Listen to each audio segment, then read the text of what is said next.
Auzubillahiminash-shaytanir-rajim. Bismillahir-rahmanir-rahim. Dear students, अस्सलाम वालेकुम. Dear students, आज के इस लेक्चर में हम यूनिट 6 नसीरुद्दीन का एक्सरसाइज स्टार्ट करने जा रहे हैं. So let's start. Comprehension. Answer the following questions. Question number 1. What are Nasiruddin's stories famous for? Naseeruddin की कहानियाँ किस लिए मशहूर है? Answer. Nasiruddin's stories are famous for their humor, wisdom, and cleverness.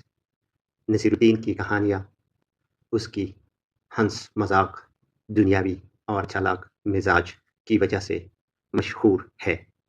Moreover, the stories of Nasiruddin deal with the experiences of day-to-day life. और नसीरुद्दीन की कहानियाँ रोज़मर्रा ज़िंदगी के तजुर्बात पर मबनी होती है. They often have a funny twist and a hidden lesson. इनमें अक्सर कोई मजाक भरा मोड़ और छुपी हुई सीख होती है. Question number 2. Which anecdote from the lesson you liked the most? Why? आपको सबसे ज़्यादा कौन सी कहानी पसंद आई और क्यों? जवाब. I liked the story in which a farmer brought a letter to Nasiruddin and asked him to read it. मुझे वो कहानी पसंद आई जिसमें एक किसान नसीरुद्दीन के पास खत लाया और नसीरुद्दीन से कहा कि इसे पढ़ दे. Nasiruddin said, I can't read it because I am illiterate. Naseeruddin ने कहा, मैं इसे नहीं पढ़ सकता क्योंकि मैं अनपढ़ हूँ. The farmer said, किसान ने कहा, you are wearing such a big turban and still can't read a letter. तुम इतनी बड़ी पगड़ी पहने हो और फिर भी खत नहीं पढ़ सकते. Naseeruddin placed his turban on the farmer's head and said, Naseeruddin ने अपनी पगड़ी किसान के सर पर रख दी और कहा, Now you have the turban on your head. Read the letter. अब पगड़ी तुम्हारे सर पर है, अब खत पढ़ो. I like this story. मैं इस कहानी को पसंद करता हूँ because it shows Nasiruddin's quick wit and how he responded to insult with intelligence and humor. मुझे ये कहानी इसलिए पसंद है कि इसमें नसीरुद्दीन ने चालाक दिमाग और मजाक से तौहीन का जवाब दिया. Question number 3. Explain the point of laughter in the last story. आखिरी कहानी में हंसने का पहलू वाज़ेह करें. जवाब. The laughter in the last story comes from Nasiruddin's clever and funny response to a man who came to rent his donkey. आखिरी कहानी में हंसने की वजह नसीरुद्दीन का चालाक और मजाक भरा जवाब है जो उसने एक आदमी को दिया जो उसका गद्दा किराए पर लेने आया था. As he shut the door in the man's face, Nasiruddin said with dignity. जब नसीरुद्दीन ने उसके मुंह पर दरवाज़ा बंद किया तो उसने इज्जत के साथ कहा, A man who believes the words of a donkey and preference to my words does not deserve to be lent anything. जो आदमी एक गद्दे की बात को मेरी बात पर तरजीह देता है वो किसी चीज़ का लायक नहीं कि उसे कुछ उधार दिया जाए. Question number 4. How were the thieves treated by Nasiruddin? Naseeruddin ने चोरों के साथ क्या सलूक किया? Naseeruddin hid himself in a cupboard. Naseeruddin खुद एक अलमारी में छुप गया. The thieves, after ransacking the house, reached the cupboard and opened it. चोर ने घर चांद मारने के बाद अलमारी तक पहुंच कर उसे खोला. They asked him why he was himself there. उन्होंने पूछा कि तुम यहाँ क्या कर रहे हो? नसीरुद्दीन answered. नसीरुद्दीन ने जवाब दिया, because of shame, शर्म के मारे, that there is nothing worthy of you in my house. शर्म के मारे छुप गया कि मेरे घर में आपके लायक कुछ भी नहीं. What was Nasiruddin's explanation to the gardener? Naseeruddin ने माली को क्या वजाहत दी? Nasiruddin told the gardener that the wind blew him into the garden.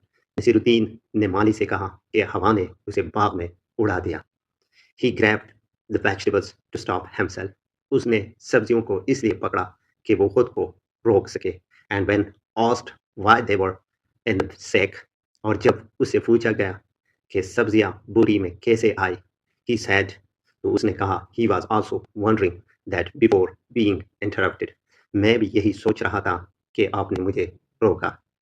Have you ever come across a humorous person like Naseeruddin? क्या आप कभी नसीरुद्दीन जैसे मज़ाहिया शख्स से मिले हैं? Compare the character of Naseeruddin with that real life person. Naseeruddin के किरदार का मुकाबला उस असल ज़िंदगी के शख्स से करें। Yes, I have an uncle who is very humorous like Naseeruddin. हाँ, मेरे एक अंकल है जो नसीरुद्दीन की तरह बहुत हंस मजाक करते हैं। Like Naseeruddin, he uses jokes to teach lesson.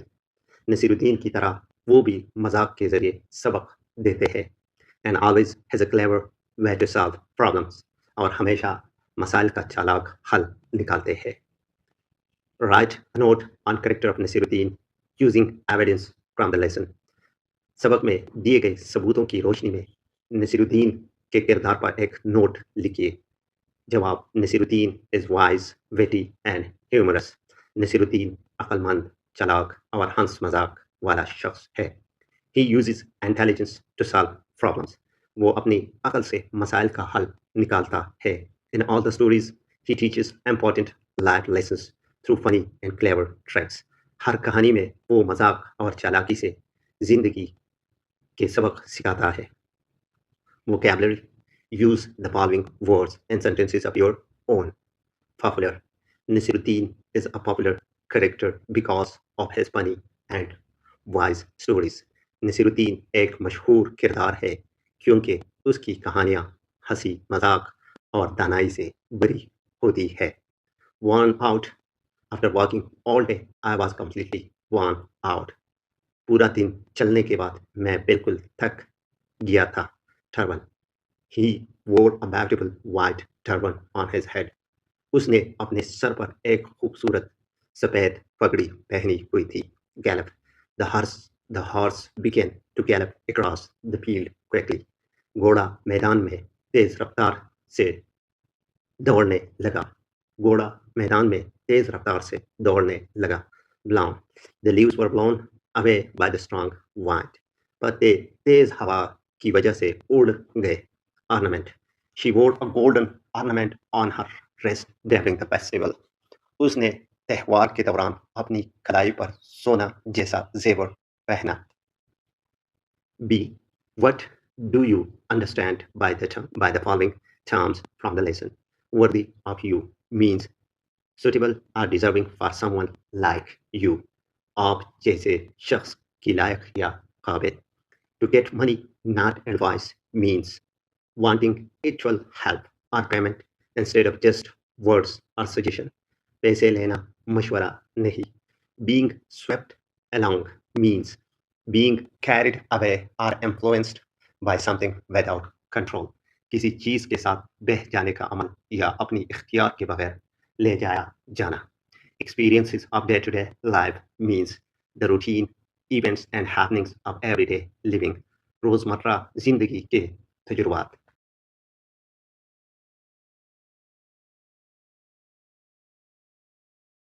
बात ग्रामर यूनिट 6 में एडजेक्टिव, इसकी पोजीशन, टाइप्स, करेक्ट ऑर्डर और डिग्रीज के बारे में पूछा गया है। लिहाजा हम पहले एडजेक्टिव और इसके बाद एमसीक्यूज पर डिस्कशन करेंगे। So let's start. एडजेक्टिव किसी नाउन या प्रोनाउन की क्वालिटी या कंडीशन की वजाहत करता है। ये नाउन या प्रोनाउन के बारे में मज़ीद मालूमात देता है, जैसा कि quality, size, shape, colour, number, condition. Definition के बाद अब हम एडजेक्टिव के पोजीशन की तरफ बढ़ते हैं। An adjective is used before a noun. For example, she has a new dress. उसके पास एक नया ड्रेस है। यह न्यू एडजेक्टिव है और ये नाउन ड्रेस से पहले यूज हुआ है। लिंकिंग वर्ब के बाद example, the sky is blue. यहाँ ब्लू एक एडजेक्टिव है, ये यहाँ लिंकिंग वर्ब इसके बाद यूज हुआ है। ही सीम्स टायर्ड, यहाँ भी टायर्ड एडजेक्टिव है और लिंकिंग वर्ब सीम के बाद यूज हुआ है। Types of adjectives, adjective of quality, examples, he is a brave man, वो एक बहादुर आदमी है। She is a kind teacher, वो एक मेहरबान उस्तानी है। यहाँ ब्रेव और काइंड एडजेक्टिव ऑफ क्वालिटी है। एडजेक्टिव ऑफ क्वांटिटी, ये किसी चीज़ की मकदार बताता है लेकिन गिने नहीं जा सकते। Examples, I need some water, मुझे थोड़ा पानी चाहिए। She has little interest in sports, उसे खेलों में थोड़ी दिलचस्पी है। यहाँ सम और लिटिल एडजेक्टिव्स ऑफ क्वांटिटी है। एडजेक्टिव ऑफ नंबर, ये किसी चीज़ की तादाद बताता है जो गिन सकते हैं। एग्जाम्पल, आई हैव 3 ब्रदर्स, मेरे 3 भाई हैं। ऑल स्टूडेंट्स वर प्रेजेंट, सब तलबा हाजिर थे। यहाँ 3 और ऑल एडजेक्टिव ऑफ नंबर है। डिमॉन्स्ट्रेटिव एडजेक्टिव, ये किसी चीज़ की तरफ इशारा करता है। Examples, this car is mine, ये गाड़ी मेरी है। आई लाइक दोज शूज़, मुझे वो जूते पसंद है। यहाँ दिस और दोज डिमॉन्स्ट्रेटिव एडजेक्टिव्स है। इंटरोगेटिव एडजेक्टिव, ये सवाल करने के लिए इस्तेमाल होते हैं। Examples, which book do you want, तुम्हें कौन सी किताब चाहिए। हुज पेन इज दिस, ये किसका पेन है। यहाँ विच और हुज इंटरोगेटिव एडजेक्टिव है। इंटरोगेटिव एडजेक्टिव्स, ये सवाल करने के लिए इस्तेमाल होते हैं। Examples, which book do you want, तुम्हें कौन सी किताब चाहिए। हुज पेन इज दिस, ये किसका पेन है। यहाँ विच और हुज इंटरोगेटिव एडजेक्टिव्स है। पोजेसिव एडजेक्टिव्स, ये किसी चीज़ की मलकियत या ताल्लुक दिखाता है। Examples, my bag is lost, मेरा बैग गुम हो गया है। दैट इज़ देयर हाउस, वो उनका घर है। यहाँ माई और देयर पोजेसिव एडजेक्टिव्स है। डिस्ट्रीब्यूटिव एडजेक्टिव, ये फर्द को जाहिर करता है। Example, each student got a prize, हर स्टूडेंट को इनाम मिला। एवरी चाइल्ड नीड्स केयर, हर बच्चा तवज्जो चाहता है। यहाँ ईच और एवरी डिस्ट्रीब्यूटिव एडजेक्टिव है। Order of adjectives in English, adjective का सही तरतीब जब एक नाउन से पहले कई एडजेक्टिव्स आए। जब एक नाउन से पहले 2 या 2 से ज़्यादा एडजेक्टिव्स यूज़ होते हैं, उनका एक मुकर्रर ऑर्डर होता है। वो ऑर्डर ये है: opinion, size, age, shape, colour, origin, material, purpose और लास्टली नाउन, जिस चीज़ की बात हो रही है। Formula: opinion, size, age, shape, colour, origin, material, purpose, noun.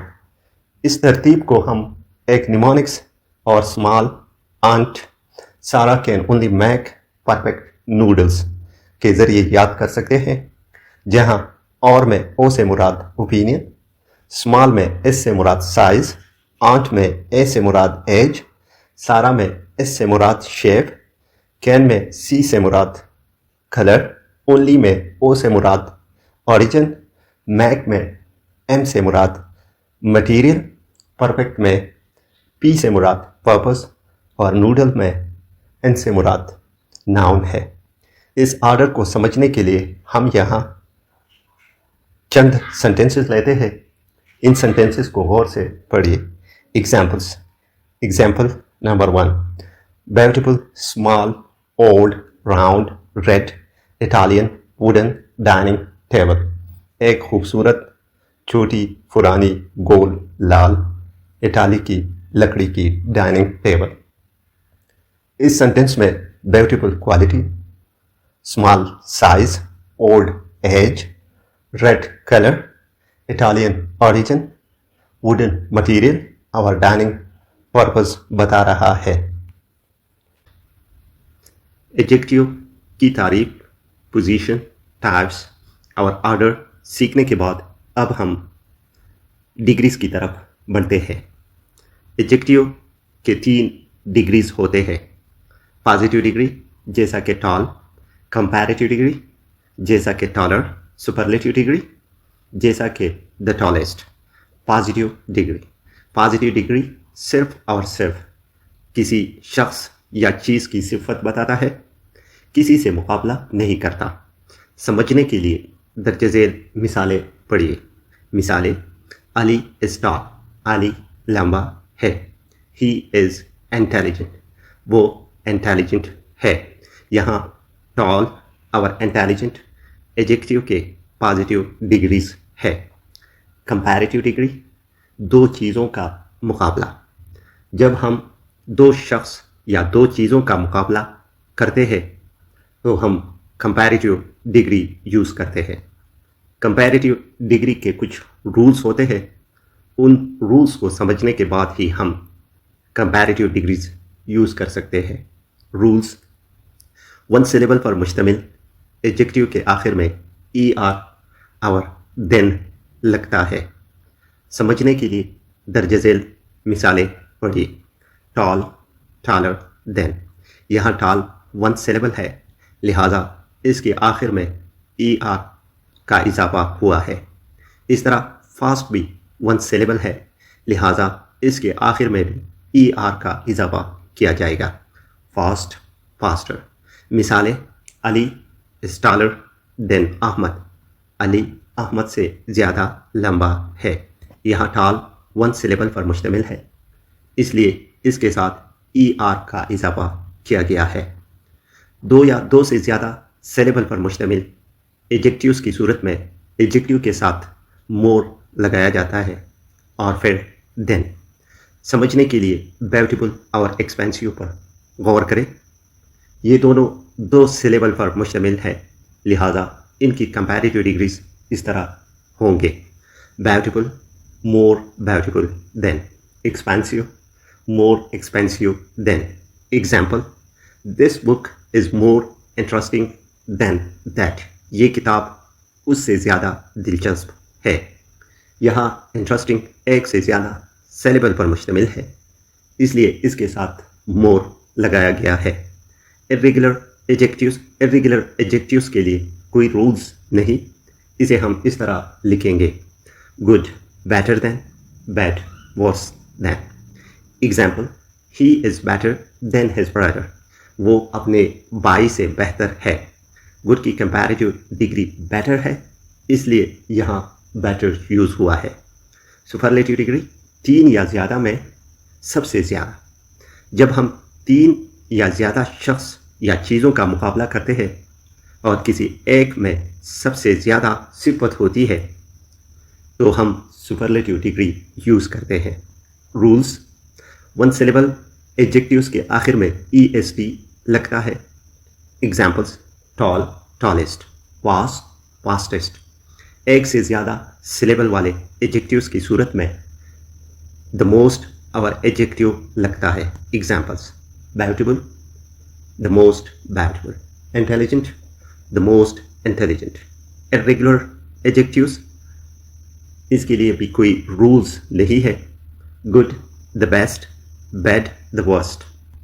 मिसालें: Ali is tallest in the class, Ali class में टॉलेस्ट है, या अली क्लास का सबसे लंबा लड़का है। She is the most intelligent student, वो सबसे ज़्यादा अक्लमंद स्टूडेंट है। This is the worst movie I have watched, ये फिल्म मेरी देखी हुई फिल्मों में वर्स्ट है, या ये सबसे बुरी फिल्म है जो मैंने देखी है। MCQs की तरफ बढ़ते हैं। So let's Start. Complete the following sentences using an adjective belonging to the categories specified. We had to take a difficult route to reach our destination. हमें अपनी मंजिल तक पहुंचने के लिए एक मुश्किल रास्ता इख्तियार करना पड़ा। यहाँ difficult adjective of quality है। We should be honest citizen. हमें ईमानदार शहरी होना चाहिए। यहाँ honest adjective of quality है।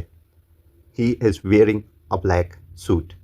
वो काला सूट पहने हुए है। यहाँ black adjective of color है। बुर्ज अल खलीफा is the tallest building in the world. बुर्ज अल खलीफा दुनिया की सबसे ऊंची इमारत है। यहाँ tallest adjective of size है। The earth is round. ज़मीन गोल है। यहाँ round adjective of shape है। Complete the following sentences using the appropriate degree of the adjective given in the brackets. He is richer than his neighbors. वो अपने हमसाइयों से ज़्यादा अमीर है। यहाँ comparative degree यूज़ हुई है। यहाँ neighbors के साथ उसका मुकाबला किया गया है। The brides were much younger than the grooms. दुल्हनों से काफ़ी छोटे थे। He is the most intelligent student of the class. वो क्लास का सबसे ज़्यादा ज़हीन तालिब इल्म है। He is cleverer than I thought him to be. वो उससे ज़्यादा चालाक निकला जितना मैं समझता था। When the old woman became stronger, she began to move about. जब बूढ़ी औरत ज़्यादा ताकतवर हो गई तो उसने चलना फिरना शुरू किया। Complete the following sentences using proper order of adjectives. He was wearing a dirty old flannel shirt. वो एक गंदा पुराना फ्लैनल का शर्ट पहने हुए था। Pass me the big blue plastic cups. मुझे बड़े नीले प्लास्टिक के कप्स दे दो। He sat behind a big brown wooden desk. वो एक बड़े बूढ़े लकड़ी के डेस्क के पीछे बैठा। I used to drive an old blue German car. मैं एक पुरानी नीली जर्मन कार चलाता था। She gave him a small black Egyptian vase. उसने उसे एक छोटी काली मिस्री वैस दी। Use the word given and bracket at the end of the sentence to form a suitable adjective. Hamid writes in a simple and understandable way. Hamid एक सीधी और समझने वाली तरीके से लिखता है। The party was much more enjoyable than I had expected. Party मेरी सोच से ज़्यादा लजीज और मज़ेदार थी। I wish I had magical powers. काश मेरे पास जादुई ताकतें होती। Maria came to me in a very emotional state. Maria मेरे पास बहुत जज्बाती हालत में आई। My sister is allergic to cats. मेरी बहन को बिल्लियों से एलर्जी है। Identify the adjective phrases in the following sentences. Have you ever seen an elephant with a white skin? He was wearing a crown made of gold. Dear, I met a girl with blue eyes. Wild beasts in small cages are a sorry sight. A man with a long beard came to see me. Have you ever seen an elephant with a white skin? यहाँ with a white skin adjective phrase है। ये यहाँ noun elephant की वजाहत कर रहा है। क्या तुम्हें कभी एक हाथी देखा है जिसका रंग सफ़ेद हो? He was wearing a crown made of gold. यहाँ मैड अब गॉड एडजेक्टिव फ्रेज है। ये यहाँ नाउन क्राउन की वजाहत कर रहा है। वो सोने का बना ताज पहने हुए था। Dear I met a girl with blue eyes. वहाँ मेरी मुलाकात एक लड़की से हुई जिसकी नीली आंखें थे। यहाँ with blue eyes adjective phrase है और ये यहाँ नाउन गर्ल की वजाहत कर रहा है। Wild beast and small cages are a sorry sight. चूटी पिंजरों में बंद जंगली जानवर देखकर अफसोस होता है। यहाँ in small catches adjective phrase है और ये यहाँ नाउन वाइल्ड बीस्ट की वजाहत कर रहा है। A man with a long beard came to see me। यहाँ with a long beard adjective phrase है और ये यहाँ नाउन मैन की वजाहत कर रहा है। एक लंबी दाढ़ी वाला आदमी मुझसे मिलने आया। In each of the following sentences replace the adjective and color by adjective phrase of the same meaning. It is a white elephant. It is an elephant with white skin. He lived in a stone house. He lived in a house made of stone. The king wore golden crown. The king wore a crown made of gold. She wore a diamond necklace. She wore a necklace made of diamond. It was horrible night. It was a night full of horror. It was a horrible night. It was a night full of horror.